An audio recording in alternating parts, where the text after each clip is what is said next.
Hi, നമുക്ക് ഇന്ന് കുറച്ച് മുരു കിട്ടീനെ. മുരു എന്ന് പറഞ്ഞാൽ എല്ലാവർക്കും മനസ്സിലായെന്ന് വിചാരിക്കുന്നു. നമ്മൾ ആദ്യമായിട്ടാണ് ഈ മുരു കാണുന്നത് തന്നെ. നമുക്കതുകൊണ്ടൊരു റോസ്റ്റ് ഉണ്ടാക്കിയാലോ. അതിനായി ഒരു ഉള്ളി, ഒരു തക്കാളി, 2 പച്ചമുളക് എടുത്തിട്ടുള്ളൂ. അത്ര കുറച്ചല്ലേ ഉള്ളൂ. പിന്നെ കഷ്ണം ഇഞ്ചിയും വെളുത്തുള്ളിയും കൂടി എടുത്തിട്ടുണ്ട്. നമുക്ക് ചീനച്ചട്ടി വെക്കാം.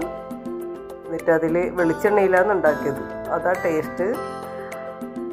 ഉള്ളി നല്ലോണം വഴറ്റി, പിന്നെ തക്കാളിയും പച്ചമുളകും ഇഞ്ചിയും വെളുത്തുള്ളി എല്ലാം നന്നായി വഴറ്റിയ ശേഷം മുരുവിനെ ഇട്ട് കൊടുക്കാം. തീരെ വെള്ളം ചേർത്തിട്ടൊന്നുമില്ല.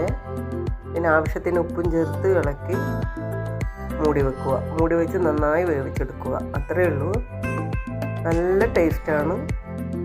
ഇത് കഴിക്കാത്തവർ ഒരിക്കലെങ്കിൽ ഇതൊന്ന് വാങ്ങി കഴിച്ച് നോക്കണേ. എൻ്റെ ചാനൽ ആദ്യമായിട്ടാണ് നിങ്ങൾ കാണുന്നെങ്കിൽ ഒന്ന് സബ്സ്ക്രൈബ് ചെയ്ത് സപ്പോർട്ട് ചെയ്യണേ. കൂടെ ലൈക്കും കമൻറ്റും കൂടി ചെയ്യണേ. ഇത്രയേ ഉള്ളൂ.